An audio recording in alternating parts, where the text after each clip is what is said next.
Jangan tertipu oleh pesan-pesan dunia yang begitu berlawanan dengan pesan yang Tuhan ingin kita ketahui. Saya percaya bahwa kita akan datang memasuki hari dan zaman yang kita akan dipanggil untuk berdiri. Dan saya percaya bahwa pengaruh kita tidak hanya akan mempengaruhi mereka yang masih hidup di sini, tetapi pikirkan tentang dunia yang menonton dengan mata terbuka, apa yang terjadi di planet ini. Apakah pengaruh Anda mengerahkan orang kepada Tuhan atau kepada kehancuran?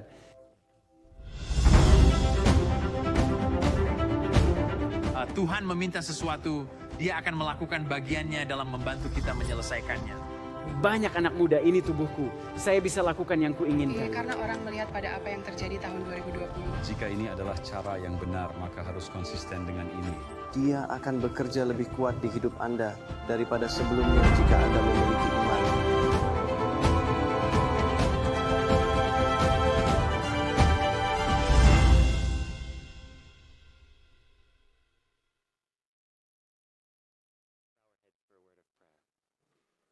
Bapa Surgawi yang Maha Pengasih Tuhan, saya memohon hadirat-Mu untuk tinggal bersama kami pagi ini. Tuhan, Engkau adalah Tuhan yang murah hati dan pengasih, dan kami tidak layak mendapatkan sedikit waktu-Mu. Tetapi Tuhan, Engkau telah menganugerahkan begitu banyak anugerah kepada kami. Saya meminta agar Engkau mengalirkannya kepada kami hari ini, agar kami dapat memantulkannya kepada orang lain di sekitar kami. Dan Tuhan, semoga kami mempengaruhi orang lain untuk menjalin hubungan denganmu. Kami mengasihimu dan mengucap syukur. Dalam nama Yesus, amin. Saya memberi judul presentasi ini, The Right Influencer. Saya terlibat dalam industri film dan industri televisi, dan saya pikir siapapun yang dapat terlibat dalam segala jenis bentuk seni, menyadari bahwa Anda tidak ingin terlibat dalam seni kecuali jika Anda ingin mempengaruhi seseorang. Maksudku, tidak ada yang mau melukis gambar, menaruhnya di dinding, dan tidak ada yang terpengaruh oleh itu, kan? Tidak ada yang mau menyanyikan lagu, dan tidak ada yang menjadi terpengaruh oleh lagu itu. Jadi saya berpikir bahwa ketika saya mulai untuk benar-benar memahami apa yang saya coba lakukan dalam hidup, saya telah terpesona oleh topik pengaruh ini. Seberapa besar pengaruh yang Anda miliki dalam hidup Anda? Seberapa besar pengaruh yang Anda miliki di sekitar Anda? Jadi saya cari di Google. Saya senang kita hidup di zaman dan era di mana kita bisa mengajukan pertanyaan ke Google. Seberapa benar itu? Saya tidak begitu tahu. Tapi izinkan saya memberitahu Anda, saya mulai menyelidiki apa artinya memberi pengaruh. Dengarkan ini. Saya mencari di kamus Webster, dan ini adalah apa artinya pengaruh. Seseorang yang memberikan pengaruh, seseorang yang memberikan atau membimbing tindakan orang lain. Definisi yang bagus. Saya katakan, biar saya lihat di kamus versi lain dari definisi tersebut. Kamus Cambridge mengatakan tentang apa itu influencer. Seseorang yang memengaruhi atau mengubah cara orang lain berperilaku. Sekarang izinkan saya mengajukan pertanyaan sekali lagi bagi Anda yang mungkin tidak mengangkat tangan Anda. Apakah Anda pikir Anda seorang influencer? Apakah Anda ingin mengubah perilaku orang-orang di sekitar Anda, atau apakah Anda ingin agar orang lain dapat terpengaruh untuk kebaikan hanya karena sesuatu yang telah Anda lakukan? Ini adalah apa yang dikatakan di internet. Rata-rata orang mempengaruhi sekitar 10.000 orang selama hidup mereka. Saya ingin Anda pikirkan tentang itu. 10.000 orang yang berpotensi Anda jangkau untuk dipengaruhi oleh tindakan Anda. Saya ingin Anda memikirkannya sekarang. Ketika Anda berpikir tidak ada yang menonton, apakah kita masih mempengaruhi orang? Izinkan saya berbagi dengan Anda beberapa hal yang sangat menarik orang-orang berpengaruh di dunia yang telah menyentuh hampir setiap orang dari kita. Berapa banyak dari kalian yang sudah lahir? Baiklah. Jadi Anda dapat menghargai individu yang satu ini mungkin Anda belum pernah dengar. Namanya Ignaz Philipp. Saya bahkan tidak ingin berpura-pura untuk menyebutkan nama belakangnya. Dia adalah seorang dokter Hongaria. Dan pada tahun 1800-an itu adalah penghargaan kehormatan. Lebih banyak darah yang Anda miliki pada pakaian bedah Anda itu. Bahkan ketika para dokter ini akan beralih dari operasi ke operasi, sepertinya salah satu yang paling berdarah, Anda ingin orang itu karena dia lebih berpengalaman. Dan ada satu hal menarik yang tidak dapat mereka pahami. Ada demam yang berkembang ketika orang-orang datang dan melahirkan anak. Itu disebut demam tempat tidur anak. Dan mereka memiliki persentase besar wanita yang melahirkan bahwa para dokter ini akan datang semua dari mengerjakan operasi. Dan mereka datang dan membantu melahirkan bayi-bayi ini. Tetapi sebagian besar dari mereka akan jatuh sakit. Dan dokter yang satu ini dia mulai mencatat semua kasus yang sakit. Mengapa mereka jatuh sakit, siapa yang ada di dalam ruangan. Dan dia mulai membuat catatan dan dia mulai memperhatikan sesuatu tentang itu. Dan dia kembali dan mulai melakukan sedikit penelitian lanjutan. Dan dia menemukan bahwa jika para ahli bedah ini membersihkan instrumen mereka, dapatkah Anda membayangkan bahwa mereka sebenarnya akan memiliki tingkat keberhasilan yang lebih tinggi sehingga orang-orang tidak jatuh sakit.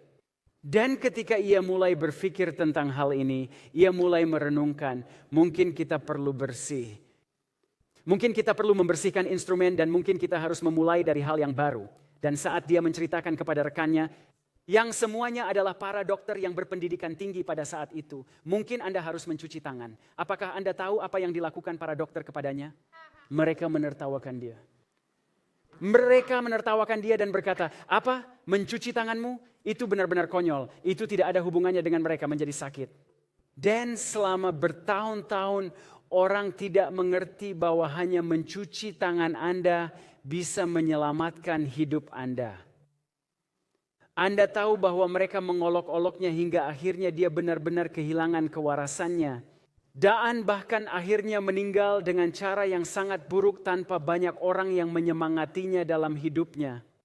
Daan, lihatlah apa yang telah dilakukan oleh pria ini yang telah mempengaruhi kita semua saat ini. Banyak dari kita yang terlahir dengan cukup mudah ke dunia. Tetapi kita tahu bahwa mencuci tangan adalah obat yang sederhana untuk hal-hal tersebut. Ini ada pria lain, namanya Henry Dunant. Salah satu dari kalian para sejarawan di ruangan ini mungkin pernah mendengar tentang dia sebelumnya. Pada tahun 1862 dia menulis sebuah buku. Dia melihat kekejaman dari perang Italia dan dia melihat bagaimana ketika orang terluka tidak ada yang mau menolong mereka. Dan dia menulis tentang hal itu dan dia mengatakan, Anda tahu karena kondisi politik dan orang-orang yang terluka dan karena semua politik tidak ada yang mau terjun ke sana dan benar-benar membantu orang-orang ini. Jadi dia mulai mencoba dan mengubah pola pikir dan dia menjadi bagian dari konvensi Jenewa. Dan salah satu dari pendiri Palang Merah. Dan dia berperan penting dalam mengajak orang untuk menolong mereka yang terluka dalam pertempuran. Dan tidak menganggap mereka sebagai musuh perang. Tindakan sederhana pria ini telah mengubah banyak sejarah. Philo Farnsworth, 1927. Orang ini menemukan cara untuk menyiarkan gambar dari satu lokasi ke lokasi lain. Bahkan ia bisa dikatakan sebagai seorang perintis Instagram. Ada yang menggunakan Instagram di sini. Dan dia sebenarnya adalah salah satu pelopor yang merupakan salah satu 4 pendiri televisi. Kita menggunakan teknologi pria ini hari ini. Dan yang menarik adalah ketika dia mengembangkannya. Ia bukanlah seorang pebisnis yang cerdas seperti John Logie Baird yang dianggap berjasa dalam menciptakan televisi.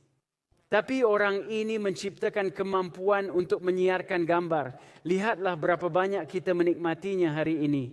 Kami memiliki pelayanan di mana kami membuat video dan kami dapat menayangkan video-video tersebut. Dan kami hanya perlu menekan satu tombol dan seseorang di sisi lain dunia bisa melihat apa yang telah diciptakan oleh pelayanan kami. Ini benar-benar waktu yang sangat menarik. Pria ini telah banyak mempengaruhi dunia modern kita. Ini adalah orang yang lain yang mungkin belum pernah Anda dengar sebelumnya. Tetapi hampir semua orang di ruangan ini telah menikmati penemuannya. Namanya Niels Bohlan. Dan pada tahun 1958 ia bekerja untuk sebuah perusahaan bernama Volvo. Dan di sana hanya ada sabuk pengaman. Dan dia adalah yang pertama yang memperkenalkan sabuk bahu. Yang akan membantu dalam menyelamatkan nyawa orang dalam kecelakaan mobil. Dan sekarang hampir setiap mobil yang pernah dibuat menggunakan penemuan pria ini. Saya berbagi dengan Anda ini karena saya ingin Anda berpikir tentang tindakan satu orang dapat mempengaruhi seluruh dunia. Jika Anda berpikir tentang Nuh, Anda berpikir tentang gaya berkhotbahnya, saya akan senang untuk kembali dan mendengar salah satu khotbah Nuh. Maksud saya, jika Anda berpikir tentang seorang pria yang didedikasikan untuk berkhotbah selama 100 tahun sepanjang waktu, berkhotbah, dan berapa banyak orang benar-benar menanggapi dan naik ke kapal itu. 8 orang keluarganya sendiri. Dengan standar apapun Anda mungkin akan melihat hal itu dan berkata, dia mungkin bukan pengkhotbah terbaik, tapi saya memohon untuk berbeda pendapat dengan Anda. Berapa banyak orang yang tumbuh dengan mendengar kisah Nuh, mungkin di sekolah Sabat atau saat masih kecil, orang tua Anda membacakannya. Berapa banyak dari kalian yang pernah mendengar cerita ini? Tindakan pria itu masih memberkati seluruh dunia saat ini. Jadi apa yang saya ingin Anda mulai kenali adalah mungkin tindakan Anda tidak memiliki efek langsung. Mungkin tindakan itu memiliki efek yang jauh lebih lama. Apakah Anda seorang influencer pagi ini? Alkitab mengatakan dalam Matius 5 ayat 13-16 bahwa kamu adalah garam dunia. Jika garam itu menjadi tawar, dengan apakah ia diasinkan? Garam mempengaruhi rasa makanan. Dan Yesus mengilustrasikan suatu poin dengan mengatakan kamu adalah garam dunia. Bagaimana jika Anda tidak mempengaruhi orang-orang di sekitar Anda? Saya ingin Anda berpikir tentang hal itu pagi ini. Mari kita kembali dan melihat salah satu orang yang berpengaruh besar dalam seluruh peperangan di surga. Lucifer ketika dia berada di surga memiliki pengaruh yang sangat besar terhadap malaikat-malaikat di sekelilingnya. Dengarkanlah apa yang ditulis dalam Roh Nubuat. Semua bala tentara surgawi yang dipanggil untuk menghadap Bapa telah ditentukan kasusnya masing-masing. Setan dengan tidak malu-malu menyatakan ketidakpuasannya bahwa Kristus lebih diutamakan di hadapannya. Ia berdiri dengan sombong dan mendesak bahwa dia harus setara dengan Allah. Dan dia seharusnya dibawa ke dalam pertemuan dengan Bapa dan untuk memahami tujuannya. Allah memberitahukan kepada iblis bahwa putranya sendiri yang akan mengungkapkan tujuan rahasianya dan bahwa dia mengharuskan semua keluarga surga, bahkan iblis, untuk tunduk kepadanya dengan ketaatan yang tidak perlu dipertanyakan lagi. Tetapi dia, iblis, telah membuktikan bahwa dirinya tidak layak mendapatkan tempat di surga. Dan iblis dengan gembira menunjuk kepada para simpatisannya yang terdiri dari hampir setengah dari semua malaikat dan berseru, mereka ini ada bersamaku. Maukah engkau mengusir mereka ini juga dan membuat kekosongan di surga? Dan dia menyatakan bahwa dia siap untuk melawan otoritas Kristus. Dan untuk mempertahankan tempatnya di surga dengan upaya keras dan kekuatan melawan kekuatan. Salah satu pemberi pengaruh utama di surga. Saya ingin Anda memikirkan tentang hal ini. Betapa luar biasanya Tuhan. Bahwa dia akan menciptakan suatu makhluk. Dengan segala tujuan yang kuat, Lucifer melihat dirinya sendiri. Lihatlah betapa indahnya aku diciptakan. Mengapa aku tidak disembah seperti makhluk lain ini? Yang mungkin tidak terlalu berkilau seperti Lucifer. Tuhan macam apa yang akan menciptakan ciptaan agungnya menjadi lebih menarik daripada dirinya sendiri. Pikirkan tentang itu. Itu adalah perspektif yang luar biasa. Dan di sini Lucifer mencoba untuk memenangkan pengaruh atas semua dari bala tentara malaikat.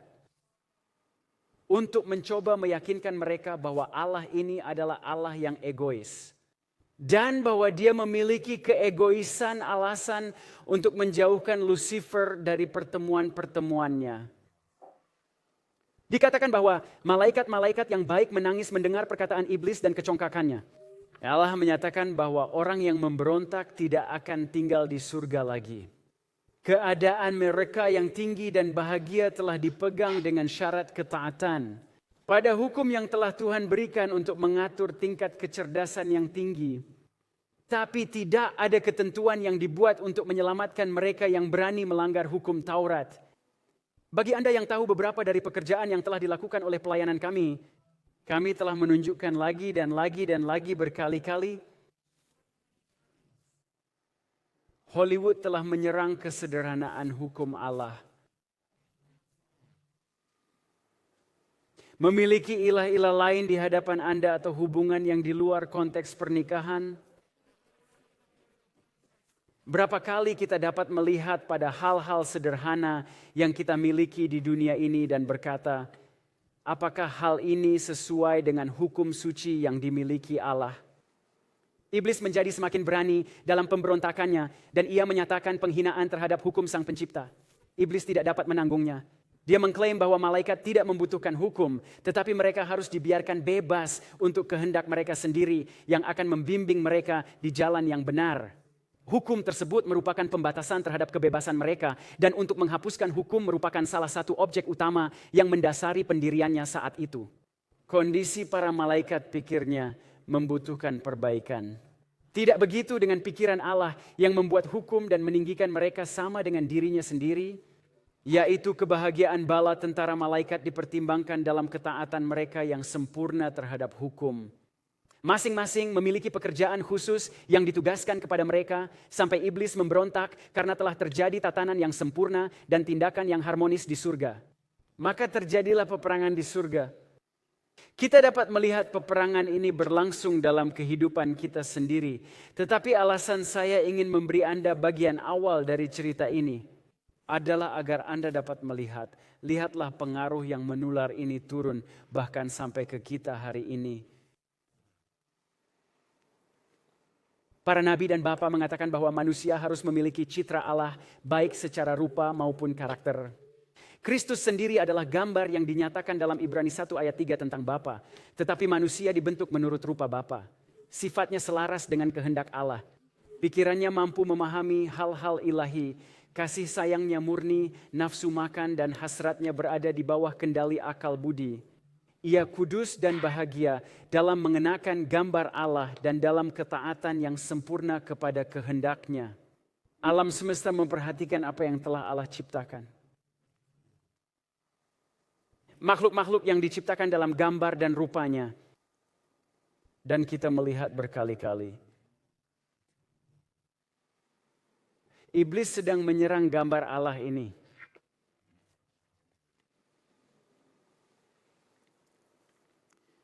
Anda tahu ketika saya membaca Alkitab, saya dapat melihat para pemberi pengaruh yang hebat ini. Dan saya akan menunjukkan kepada Anda beberapa siasat yang digunakan dunia modern untuk mempengaruhi orang.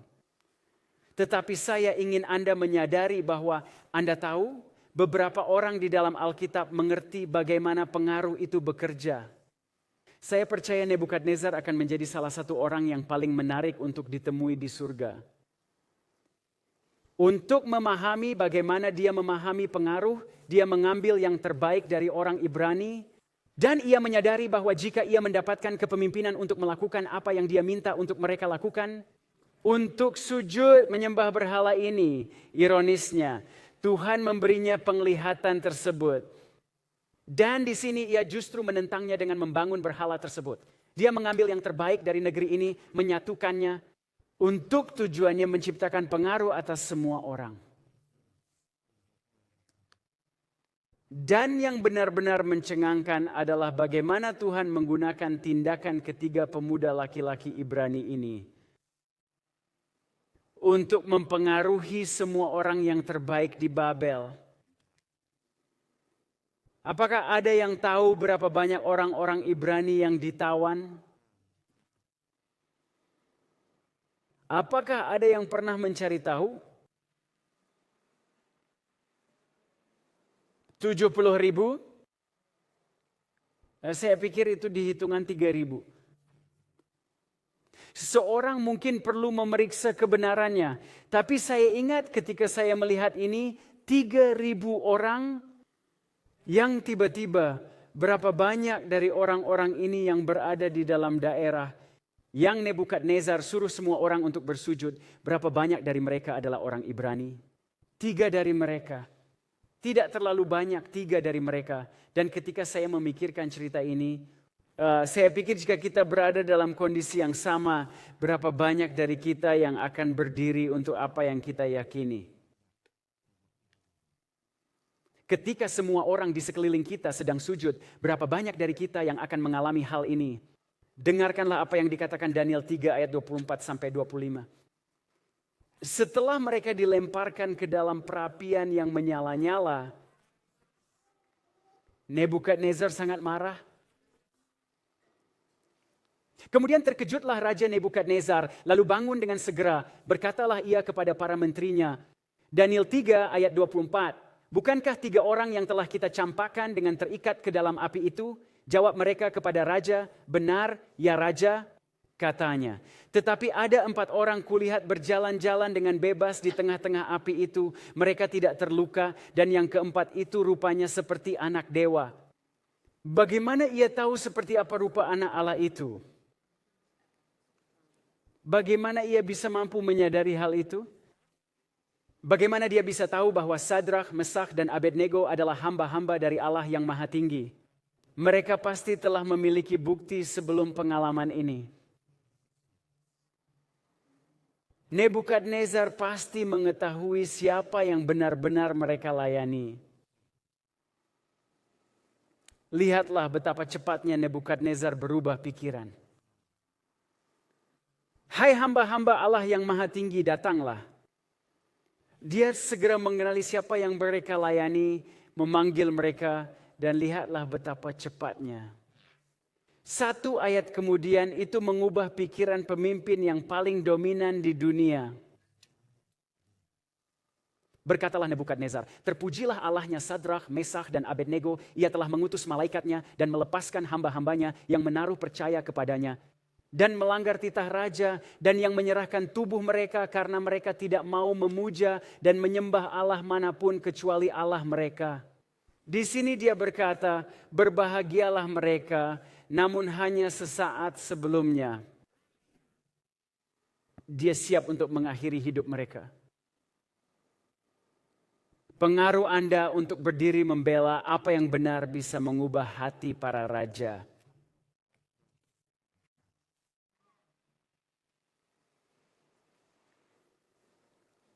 Tirana media, saya sering berbicara dengan anak-anak muda tentang pengaruh dan sangat sulit bagi mereka untuk memisahkan gagasan bahwa sesuatu tidak nyata. Kita tahu bahwa tidak ada yang namanya pahlawan super. Bagaimana mungkin itu bisa mempengaruhi hidupku?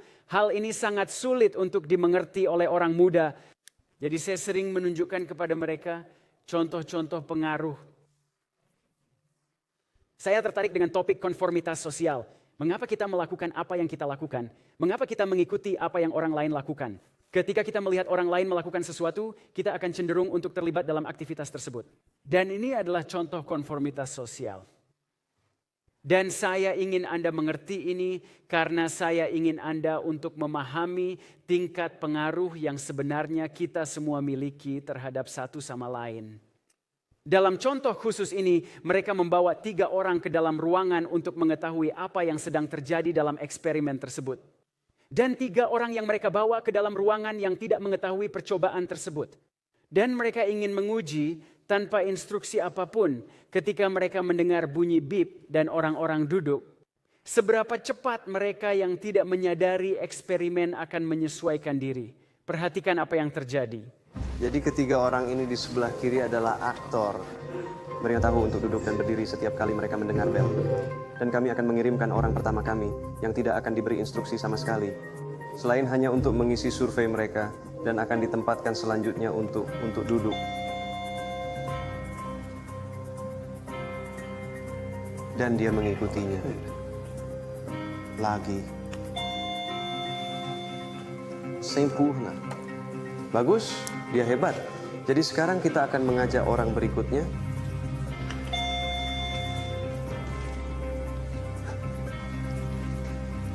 Dan berdiri. Bagus. Mereka pasti merasa seperti telah melewatkan instruksi, seperti orang lain telah diberitahu apa yang harus dilakukan dan mereka tidak. Berikutnya.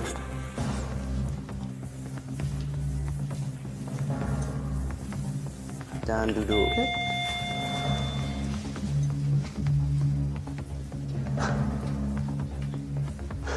Ini akan menjadi tidak nyaman untuk berdiri, kita lihat saja nanti. Dan berdiri.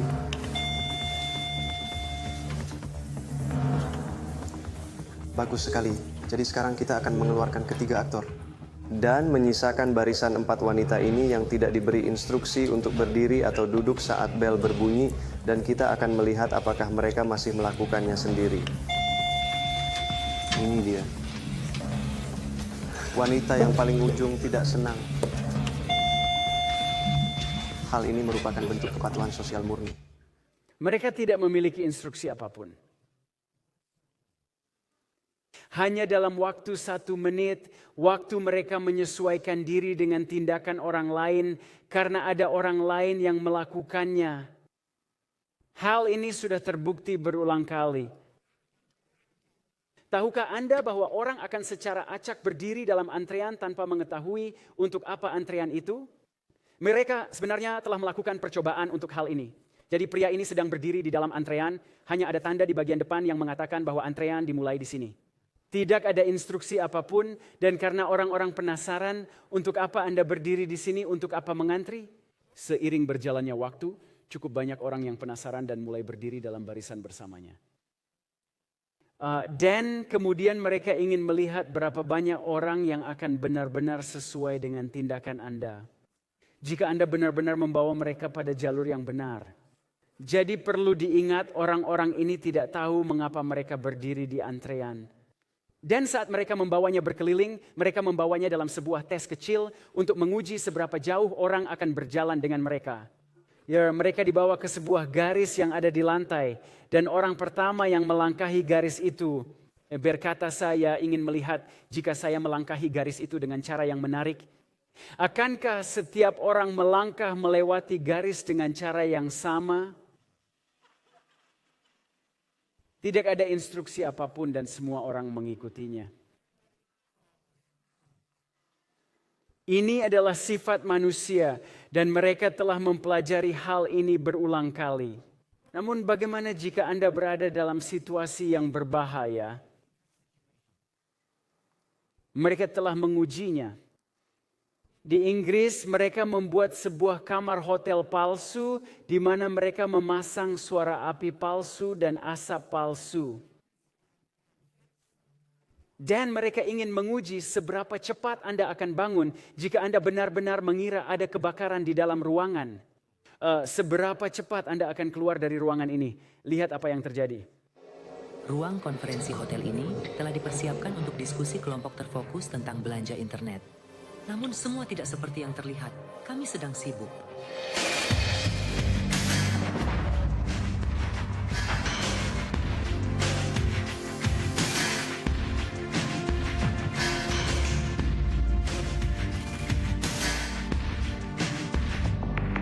Tempat ini dipasang 4 kamera tersembunyi dan 6 mikrofon tersembunyi, dan Profesor Psikologi Dominic Abrams menonton dari ruang kontrol kami yang kami bangun di kamar yang bersebelahan.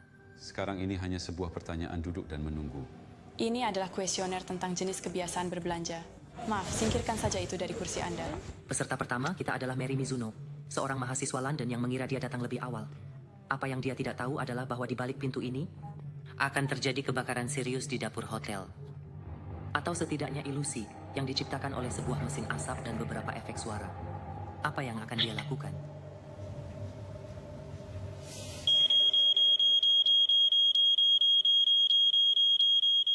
Dia sekarang menyadari adanya asap dan merasa khawatir.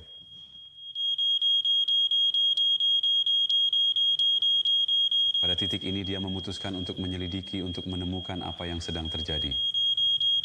Dia langsung bertanggung jawab untuk mencari tahu apa yang harus dilakukan.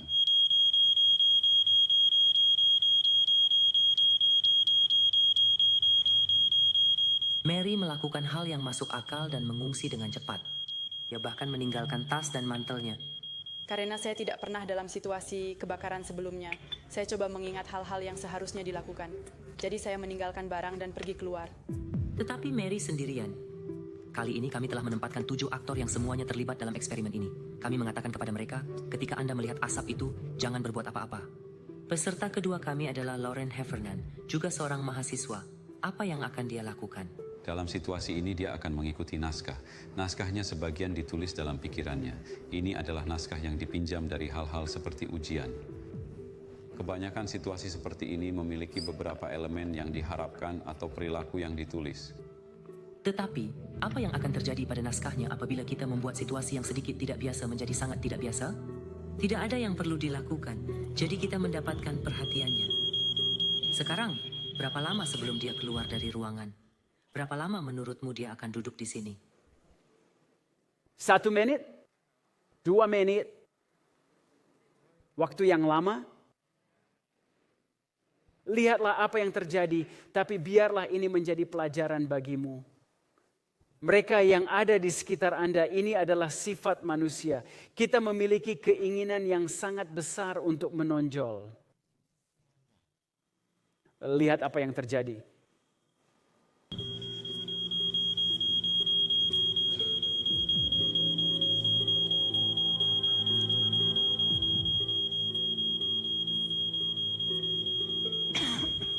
Dia semakin sering memeriksa untuk melihat apa yang orang lain pikirkan. Namun siapa yang bisa ia ajak bicara? Jawabannya tidak ada. Dia berpaling pada aturan kelompok, mengabaikan asap. Dalam kebakaran yang sebenarnya, orang-orang di sini berada dalam bahaya yang sangat serius. Saya sedang mencari semacam reaksi dari orang lain, bahkan hanya hal sekecil apapun yang akan mereka kenali bahwa ada sesuatu Anda tahu terjadi di sini. Agar saya dapat bereaksi terhadap hal itu dan kemudian melakukan sesuatu, saya memerlukan dorongan. Dia menunggu orang lain bereaksi. Mengapa tidak ada orang lain yang bereaksi? Dia merasa tidak nyaman. Dia tidak ingin mempermalukan dirinya sendiri dengan mengambil tindakan. Tetapi ada sesuatu yang tidak beres. Lauren tetap berada di dalam ruangan selama 20 menit setelah melihat asap, merasa khawatir tapi tidak bergerak. Pemadam kebakaran mengatakan bahwa jika kebakaran ini nyata, bahkan jika api tidak membakar pintu, dia pasti sudah meninggal karena sesak napas saat itu. Pada akhirnya, kami harus memintanya untuk pergi. Saya terkejut karena saya tidak melakukan apa-apa. Saya hanya benar-benar menunggu. Saya hanya berpikir bahwa seseorang pasti akan segera mengatakan sesuatu. Dan karena tidak ada orang lain yang melakukannya, saya tidak bereaksi sama sekali. Kami mencoba percobaan 10 kali, dan hal yang sama terjadi lagi dan lagi. Jika orang itu sendirian, mereka akan pergi dengan cepat. Jika dalam kelompok terdiri dari 3 orang atau lebih, mereka tetap tinggal, terpaku di tempat. Lamanya waktu rata-rata mereka tinggal 13 menit. 13 menit dalam api akan membuatmu kehilangan nyawa. Dan alasan mengapa mereka melakukan percobaan ini adalah karena sebenarnya ada sebuah mall yang telah terbakar di Inggris. Dan setiap orang punya banyak waktu untuk keluar dari mall. Dan ada satu bagian khusus dari mall di mana setiap orang duduk terpaku di tempat duduk mereka dan mereka terbakar sampai mati. Dan mereka tidak bisa mengerti mengapa. Jadi mereka membawa masuk psikolog dan segala macam orang yang berbeda untuk memahami, ya mereka punya banyak waktu untuk keluar. Mengapa mereka tidak pergi? Dan apa yang mereka temukan adalah satu tempat di mall di mana orang tidak bangun dan pergi adalah di restoran. Tidak seorang pun ingin pergi tanpa menjadi orang pertama yang tidak membayar tagihan dan mereka membayarnya dengan nyawa. Itulah sifat manusia. Dan jika kita memahami bahwa tentang sifat manusia, kita tahu bahwa kita datang ke dalam waktu yang banyak dari kita perlu untuk berdiri. Lihatlah apa yang terjadi. Yonatan dan pembawa senjatanya. Saya ingin membahas cerita ini dengan cepat. Jika Anda punya Alkitab dalam 1 Samuel 14. Ini adalah cerita yang indah. Seseorang yang mengambil keberanian yang luar biasa.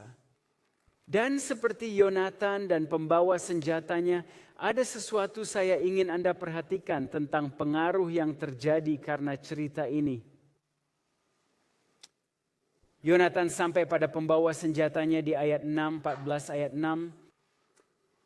Berkatalah Yonatan kepada bujang pembawa senjatanya itu, mari kita menyeberang ke dekat pasukan pengawal orang-orang yang tidak bersunat ini. Mungkin Tuhan akan bertindak untuk kita, sebab bagi Tuhan tidak sukar untuk menolong, baik dengan banyak orang maupun dengan sedikit orang. Yonatan mengerti sesuatu tentang Tuhan. Dia tidak membutuhkan tentara yang besar ini.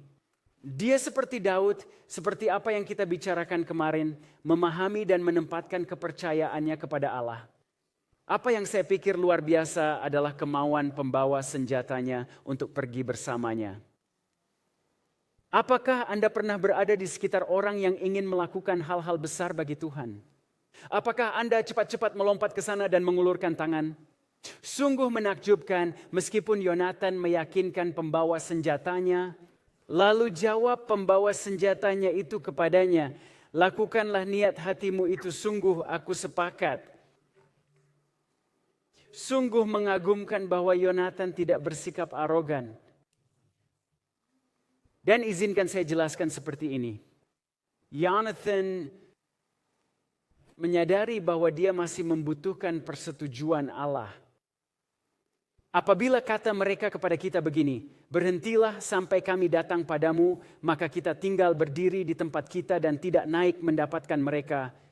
Tetapi apabila kata mereka begini, naiklah kemari, maka kita akan naik. Sebab kalau demikian Tuhan telah menyerahkan mereka ke dalam tangan kita, itulah tandanya bagi kita. Anda tahu, saya telah belajar sesuatu tentang melakukan hal-hal yang berani untuk Tuhan. Seringkali, bahkan di dalam pelayanan kita berpikir, saya mau melakukan ini, atau ingin melakukan itu, atau ingin membuat film ini, atau ingin melakukan itu. Saya ingin melakukan ini untuk Tuhan. Anak muda yang datang kepada saya setiap saat ingin berbicara tentang terlibat dalam industri hiburan, atau mereka ingin pergi dan melakukan hal ini, dan mereka selalu terkejut dengan tanggapan yang didapat dari saya. Apakah Anda bertanya kepada Tuhan? Karena jika dia berkata untuk pergi, kamu harus pergi. Dan mereka menunggu saya untuk mengatakan seperti, tunggu, Anda tidak boleh melakukan hal itu. Dan inilah alasannya. Sebenarnya tidak masalah apa pendapat saya. Yang terpenting apa pendapatnya.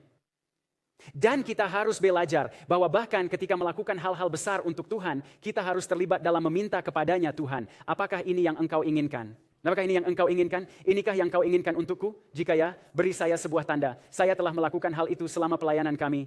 Dan saya berani karena tanda-tanda yang Allah berikan ditunjukkan ketika saya bertanya kepadanya. Dan saya suka dalam cerita ini. Lihatlah apa yang dikatakan dalam 1 Samuel 14 ayat 21 sampai 23. Lagi pula orang-orang Ibrani yang telah lama tinggal pada orang Filistin. Ya, ada orang Ibrani yang telah datang dan entah karena alasan apapun memutuskan untuk berpihak kepada orang Filistin, tetapi karena tindakan Yonatan dan para pembawa senjatanya, itu sudah cukup untuk mempengaruhi mereka. Dan yang telah ikut maju dalam tentara mereka, mereka juga berbalik untuk bergabung dengan orang-orang Israel yang ada bersama-sama dengan Saul dan Yonatan. Bahkan ketika semua orang Israel yang telah bersembunyi di pegunungan Efraim mendengar bahwa orang Filistin telah lari, orang-orang itu pun bergabung dengan mereka dalam pertempuran. Karena tindakan satu atau dua orang itu, lihatlah pada efek riak yang terjadi dalam cerita ini. Tuhan meminta kita untuk menjadi berani baginya. Janganlah kamu sesat. Di dalam Alkitab 1 Korintus 15 ayat 33, pergaulan yang buruk merusakkan kebiasaan yang baik. Jika Anda bergaul dengan media yang buruk. Saya jamin seiring berjalannya waktu, hal itu akan merusak moral Anda. Saya mendapatkan beberapa orang yang mendatangi saya dan berkata, ya, tapi saya tahu yang benar. Dan saya tahu yang baik dan yang buruk. Tetapi saya ingin menonton itu karena saya ingin melihat apa yang salah, tetapi saya tidak akan terpengaruh olehnya sama sekali. Dan izinkan saya memberitahu Anda, saya akan memberi Anda pengalaman pribadi saya dalam hal ini. Saya adalah seorang pencinta film, benar-benar menonton semuanya, tidak peduli berapa ratingnya. Saya dibesarkan di gereja, saya membaca roh nubuat, saya tahu apa kebenaran itu, dan saya berpikir bahwa tidak ada dari ini akan mempengaruhi saya. Dan saya terlibat dalam keduniawian dengan menonton semua hal-hal terbaru dan terhebat yang akan keluar. Dan ketika Tuhan menginsafkan hati saya begitu jatuh cinta dengan film saya, benar-benar memiliki pemikiran, ini mengagumkan. Saya sekarang bekerja di pelayanan, di mana saya bisa menonton film dan menunjukkan apa yang salah dengan mereka. Saya masih bisa menonton film. Dan saya beritahu Anda, semakin sering saya menonton film tersebut, semakin sedikit saya bisa menunjukkan apa yang salah dengan film tersebut. Dan itu membuat saya mengambil langkah mundur dan saya berkata, Tuhan, apa yang sedang terjadi di sini? Dan Tuhan menginsafkan hati saya dan Dia berkata, Anda tidak akan menemukan yang palsu dengan mempelajari semua yang palsu. Anda menghabiskan waktu bersama yang asli. Dan semakin saya menghabiskan waktu dengan firman Tuhan dan semakin saya terlibat dengan Dia, semakin sedikit saya ingin menonton hal-hal ini, semakin tidak menarik bagi saya dengan cara, bentuk atau wujud apapun. Faktanya, hari ini jika saya tidak pernah lagi diminta untuk berkeliling dan berbicara di sekolah-sekolah, universitas-universitas tentang film, saya sudah sepakat dengan Tuhan, saya akan sangat bahagia. Saya tidak akan pernah ingin menyentuh subjek ini lagi. Itu adalah seberapa besar saya tidak suka. Namun saya ingin setia kepada Tuhan saya. Dan jika Dia meminta saya untuk melakukan sesuatu, saya akan melakukannya. Amsal 13 ayat 20 mengatakan, siapa bergaul dengan orang bijak menjadi bijak, tetapi siapa berteman dengan orang bebal menjadi malang.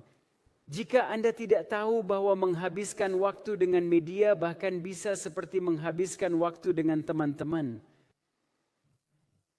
Anda mengambil karakteristik itu.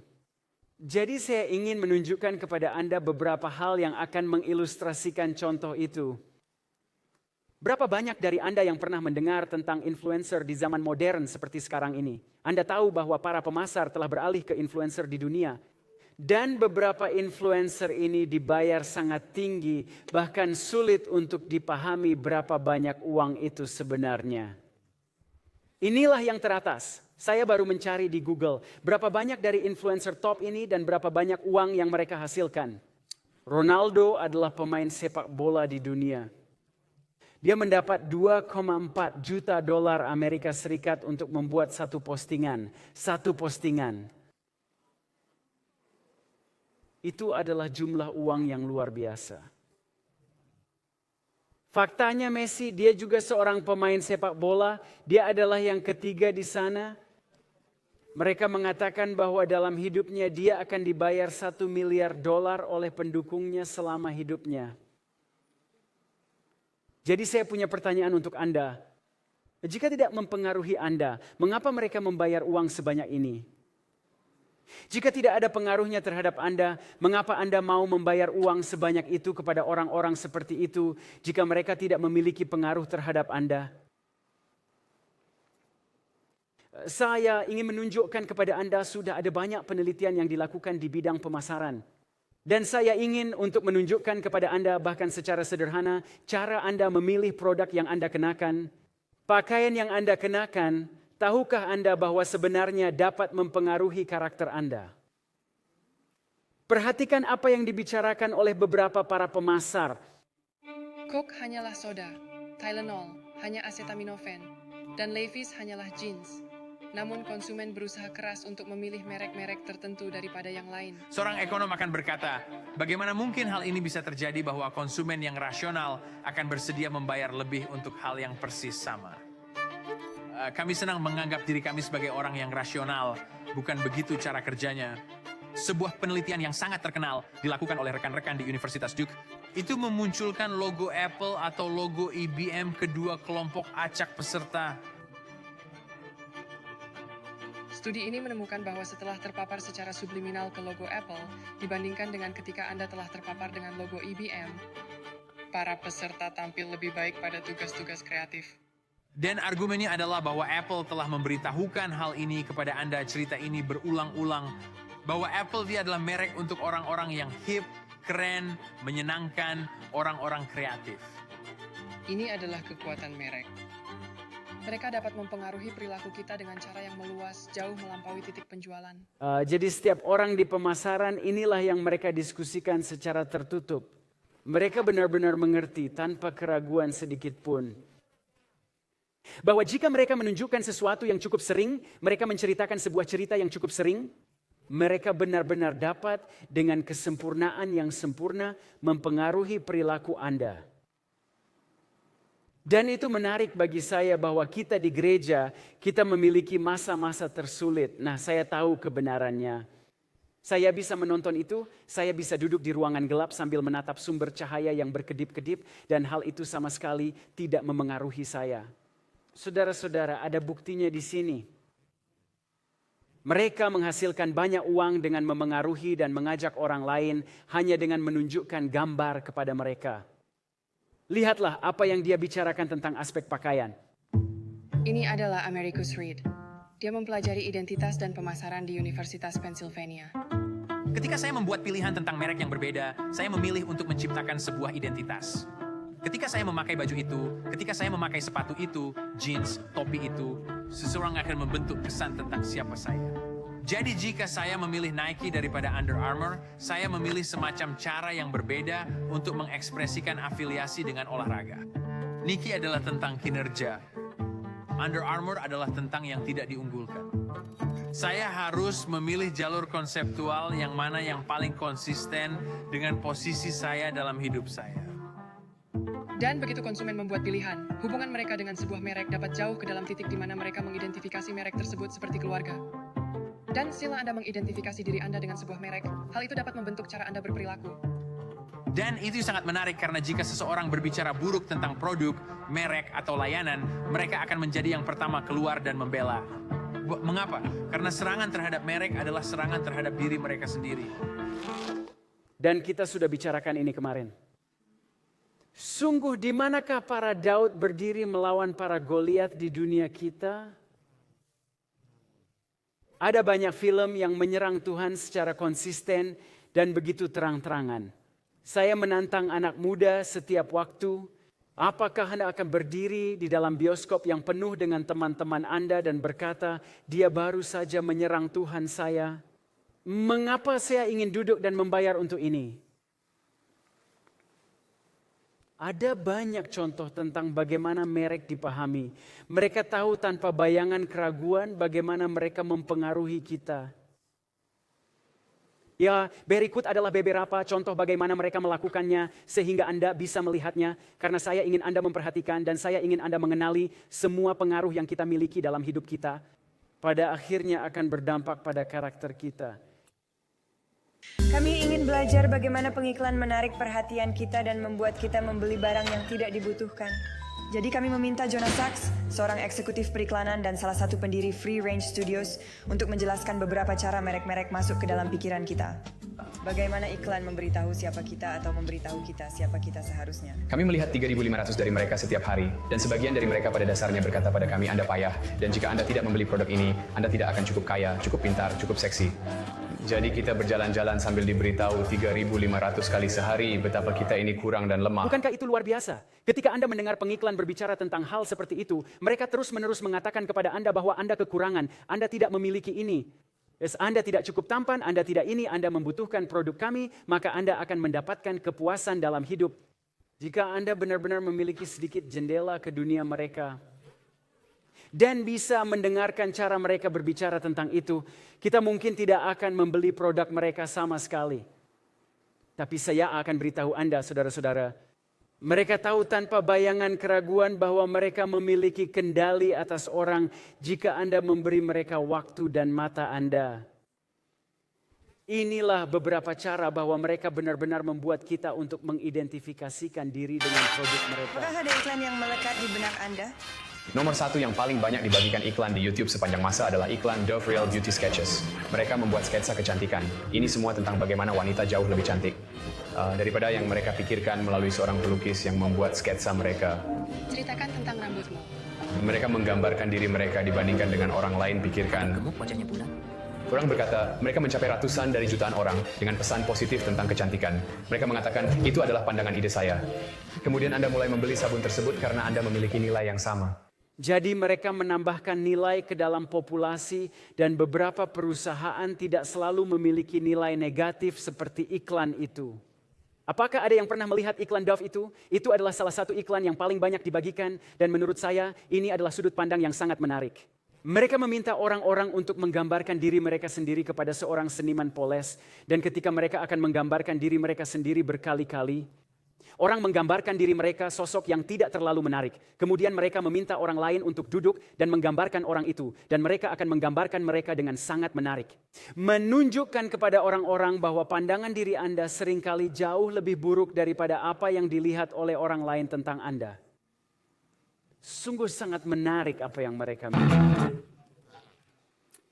Iklan khusus ini, saya tidak akan memainkan audio untuk Anda, tapi saya hanya ingin Anda melihat bagaimana konyol dan tidak masuk akal.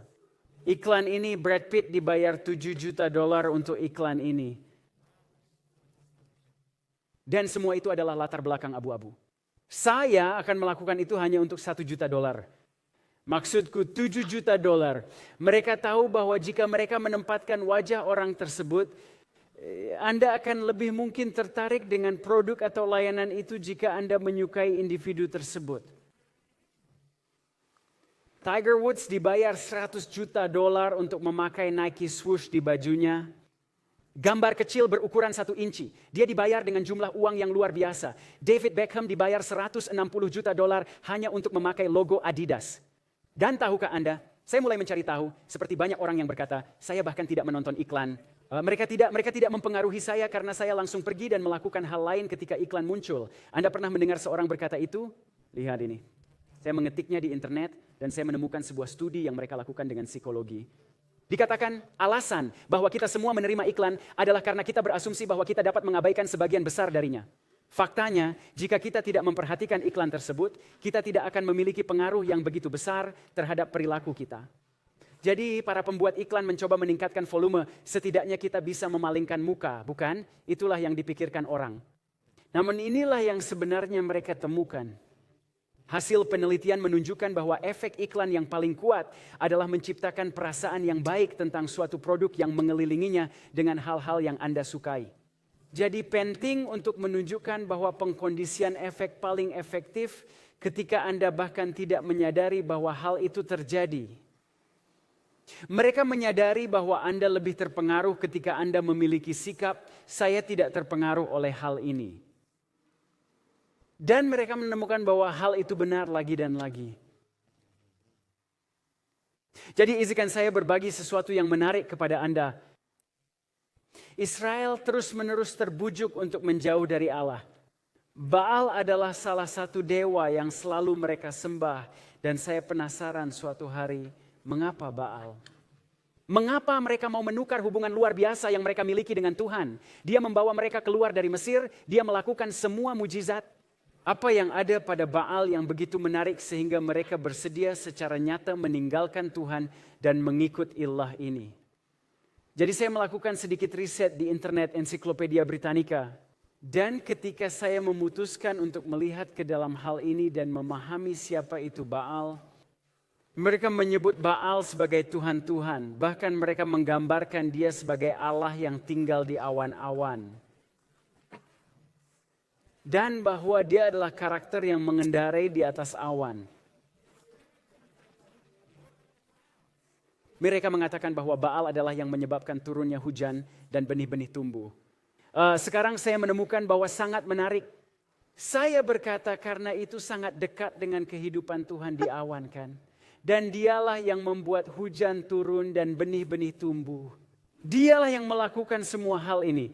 Jadi mengapa kita tidak bisa mengambil kisah Baal dan Anda tahu ini seperti sebuah kiasan untuk Tuhan, bukan?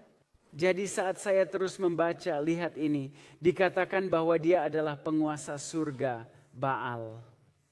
Dan dia punya musuh, seorang dewa ular. Dan dewa ular ini bernama Mot. Dan Baal pun turun dari langit untuk melawan dewa ular itu dan akhirnya dibunuh olehnya. Dan dikatakan bahwa Baal kemudian dibangkitkan. Seseorang menghentikan saya ketika Anda mendengar ceritanya. Jadi tiba-tiba saya dihadapkan pada hal ini, mengapa kita tidak bisa menggunakan kisah tentang Baal untuk menceritakan kisah tentang Tuhan? Karena beberapa orang mungkin berkata, Anda melihat berhala yang palsu, saya melihat kisah Tuhan. Dan ketika saya mulai mengerti siapa Baal itu, dan saya membaca lebih jauh lagi, dikatakan bahwa penyembahan kepada Baal sangat populer di Mesir dan kemudian di Kerajaan Baru sekitar tahun 1400-an sebelum Masehi. Dan melalui pengaruh orang Armenia, dia yang meminjam pengucapan Baal dalam bahasa Babilonia, dewa itu akhirnya menjadi dikenal oleh orang Yunani. Dan Belos diidentifikasi sebagai Zeus. Jadi ikuti logika ini, dewa ini yang tinggal di langit, semua tiba-tiba setan mengubah nama, dia menyerahkannya kepada budaya baru dan dia disebut Zeus. Dan kemudian saya sadar, apakah Anda tahu siapa Zeus?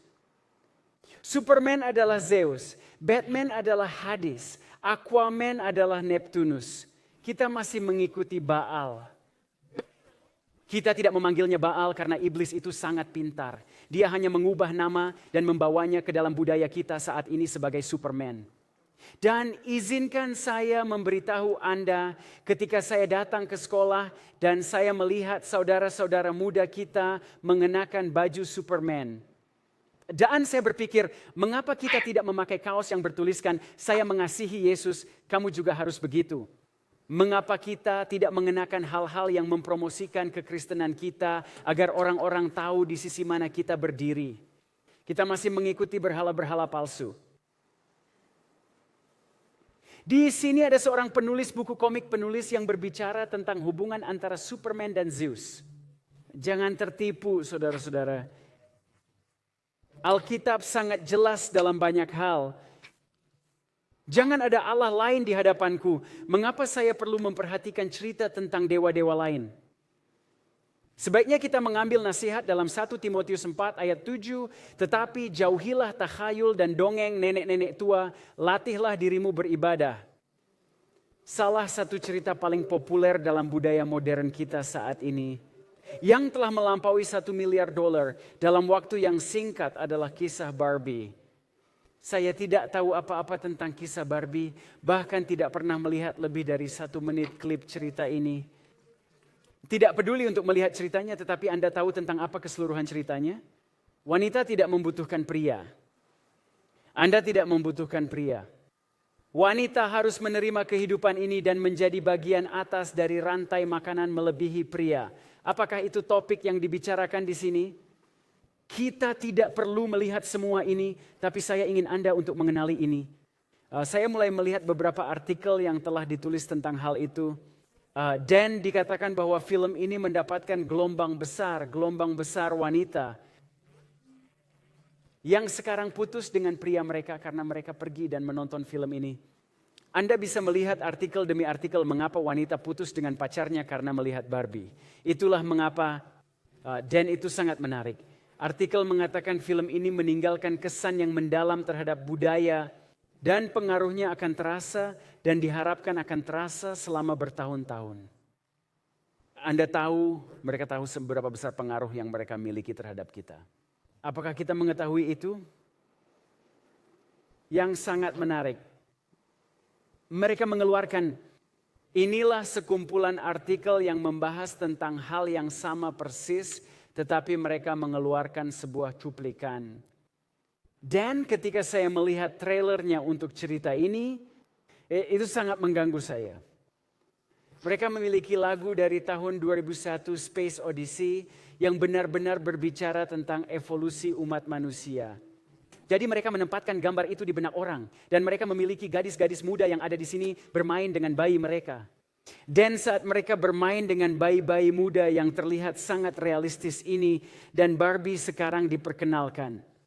Dan gadis-gadis kecil ini belum pernah melihat jenis boneka seperti ini sebelumnya. bahwa mereka tiba-tiba ingin menyingkirkan boneka yang telah lama mereka mainkan. Karena mereka ingin menukarnya dengan boneka yang baru dan modern, dan Anda mendapati gambar-gambar anak perempuan yang menghancurkan bayi mereka. Saya sangat tersinggung dengan itu. Saya punya anak, dan itu adalah suatu kehormatan dan sukacita yang mutlak bahwa Allah telah memberi kita kemampuan dan apa yang dunia kita sedang hadapi saat ini. Banyak anak muda, ini tubuhku, saya bisa melakukan apa yang saya inginkan. Pikirkan tingkat kompleksitas yang dilakukan oleh pencitraan tersebut terhadap dunia kita dengan mudah. Saya ingin Anda mendengarkan ini. Kehidupan Kristus adalah pengaruh yang terus meluas dan tanpa batas. Sebuah pengaruh yang terikat dengan Tuhan dan seluruh keluarga manusia. Melalui Kristus, Tuhan telah menginvestasikan manusia dengan pengaruh yang membuatnya mustahil untuk hidup bagi dirinya sendiri. Secara individu, kita terhubung dengan sesama kita manusia, bagian dari kesatuan besar Allah, dan kita berdiri di bawah kewajiban bersama. Tidak ada manusia yang bisa terlepas dari sesamanya, karena kesejahteraan masing-masing dari kita mempengaruhi orang lain. Adalah tujuan Tuhan bahwa setiap orang akan merasa dirinya diperlukan untuk kesejahteraan orang lain dan untuk meningkatkan kebahagiaan mereka. Jangan tertipu oleh pesan-pesan dunia yang begitu berlawanan dengan pesan-pesan yang Tuhan ingin kita ketahui. Saya percaya bahwa kita akan memasuki suatu zaman di mana kita akan dipanggil untuk berdiri. Dan saya percaya bahwa pengaruh kita tidak hanya akan mempengaruhi mereka yang masih hidup, tetapi pikirkan tentang dunia yang sedang menonton dengan mata terbuka apa yang terjadi di planet ini. Apakah pengaruh Anda mengerahkan orang kepada Tuhan atau kepada kehancuran? Mari kita menundukkan kepala untuk berdoa. Bapa Surgawi yang Maha Pengasih Tuhan, tolonglah kami untuk menyadari betapa besar kesempatan yang Engkau berikan kepada kami untuk hidup pada masa sekarang ini dalam sejarah bumi. Namun Tuhan, betapa besar kesempatan yang kita miliki untuk mempengaruhi orang-orang di sekitar kita.